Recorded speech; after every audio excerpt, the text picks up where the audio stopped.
South Sudan have expressed concern over the growing food crisis and security in the country due to the prevailing economic hardship. Like in many countries, South Sudan is also battling against the increasing price of food commodities and inflation, with many people struggling to afford more than one meal a day. Now, despite the government initiating plans to remedy the situation, some international partners, such as the UN, say several factors, including flooding, are affecting the country's growth. Let's have more details of that in this report. Many South Sudanese people in the capital Juba say they can now only afford one meal a day. The price of food and electricity are up. Petrol used to be less than $1 a liter, but it is now $2 a liter. As a result, transport costs have risen. One has to leave work early to go home. In my case, I go home on foot because I cannot afford transport fares. I'm left with no option but to risk being fired from the job for leaving early.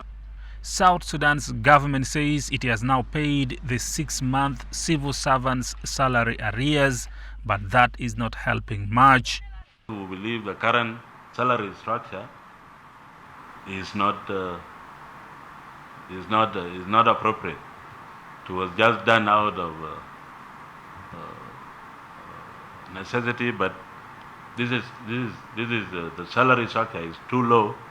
Even the increases cannot even affect the public. The country's finance ministry says raising salaries for civil servants would mean collection of more taxes. The Revenue Authority says it is working on improving collections. The United Nations says there is an increase in intercommunal skirmishes, natural disasters such as flooding, and the global oil market remains volatile, leading to slowing down economic growth in South Sudan. The country depends significantly on essential commodities imported from neighboring Kenya, Sudan, and Uganda, and there is high demand for hard currency. Other physical measures like increasing oil productivity. Increasing oil productivity means more foreign currencies coming in, and that will stabilize the rate. We will coordinate closely with the Ministry of Finance and Petroleum.